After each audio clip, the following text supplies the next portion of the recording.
Hi, so today's is a subject where, yeah, it's a question we often get, or it's stories we often hear as well. It's people getting taken advantage of.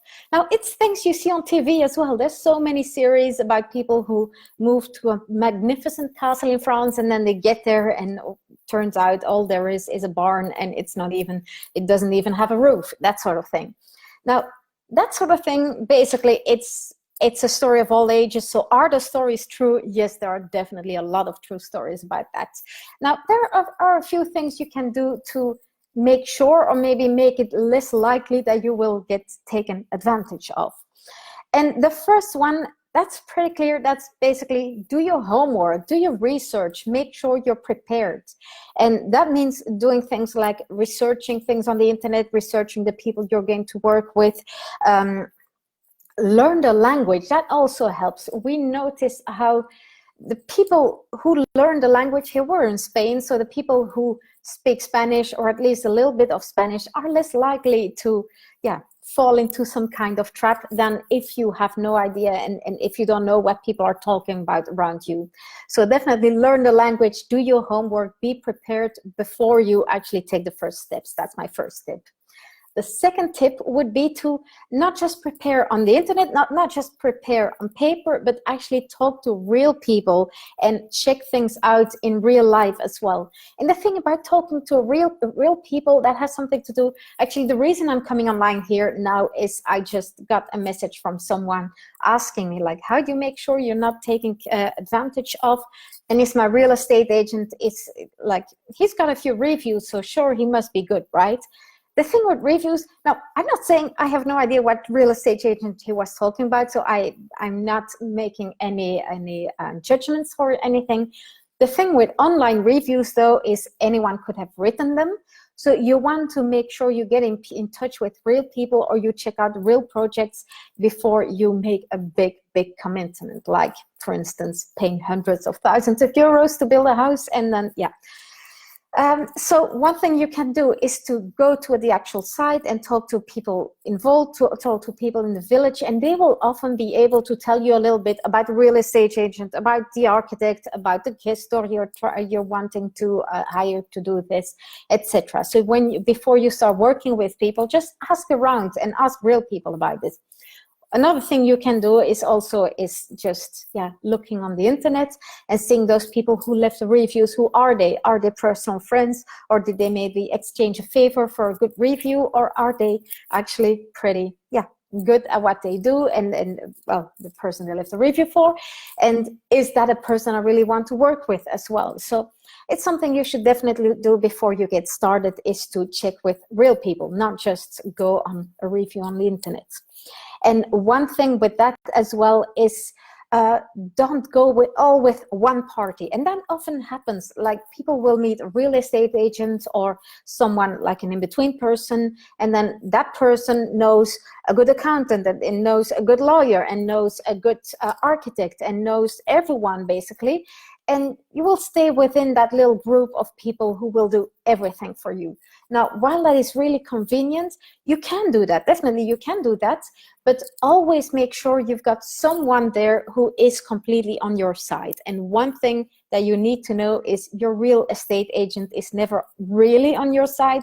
But yeah, they will do the best to help you, and they will make sure that, you know what you're buying, etc. Well, if it's any good, if it's a good real estate agent. However, they're always on their own side. They need to make money of that transaction as well. So you really want someone who's on your own side. And in some cases, that can be like an unofficial person. I would definitely recommend getting a lawyer, especially if you're getting a piece of land, a piece of property that is in a more popular area that might have been sold and resold. You might want to make sure there's no debts on it, there's no strange things, and that, for instance, the borders are very clear. That's something that often, that leads to confusion sometimes when you're not sure how it all works, and then it turns out the borders of your property aren't quite what you were expecting, or they said you would have water and it turns out you don't, that sort of thing. So yeah, that happens.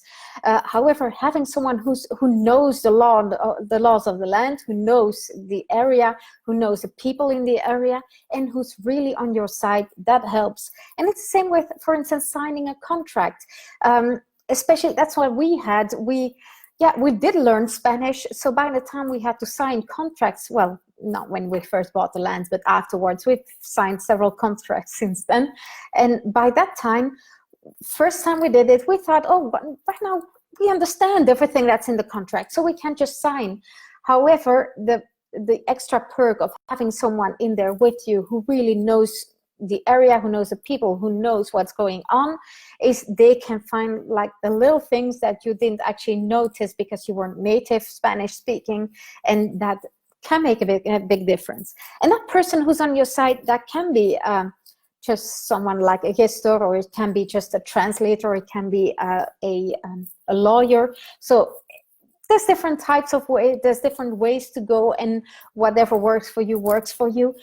If you want to know who in your area is good for that sort of thing, I would definitely recommend contacting someone who lives near or exactly where you are or where you want to live, so they will be able to tell you, hi, yeah, that's the guy you should talk to, or that's the person I've worked with. Like today in the group in Living Off the Grid in Spain, there was someone asking like, hey, I'm living there and I need some help with my residencia and stuff like that. Well, local people will be able to tell you, hey, I've done this as well, and that's the person who helped me. And those are the real things, like the real people who will give you real reviews that you could actually kind of trust. So yeah, hope that clears a few things up.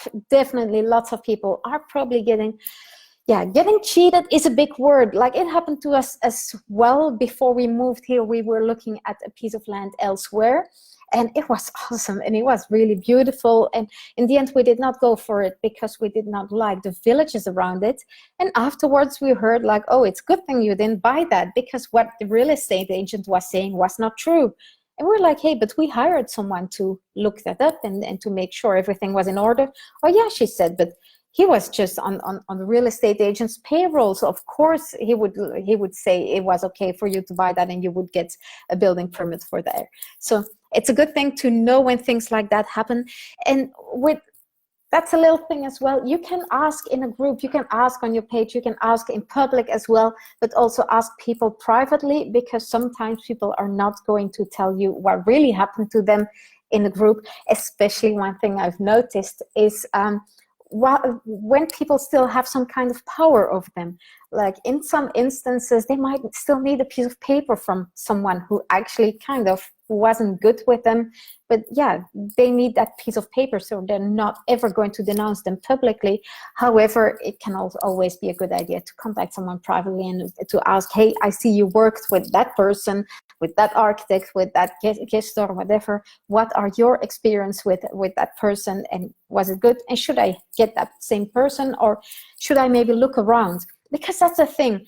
There's so many people able to help you with all the things, definitely around here. And even like here, there's almost no one.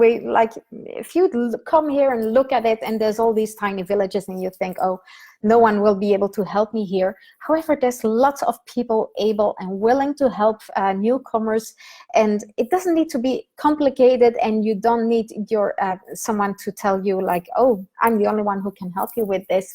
There's always different people. So if something doesn't feel comfortable, walk away. Now, that's it for this week. I will see you again next Thursday. Let me know if you have any questions. If this happened to you, let me know in the comments as well. Or yeah, whatever you would like to share about this subject. So I will see you next Thursday. Have a really good day for now. Bye-bye.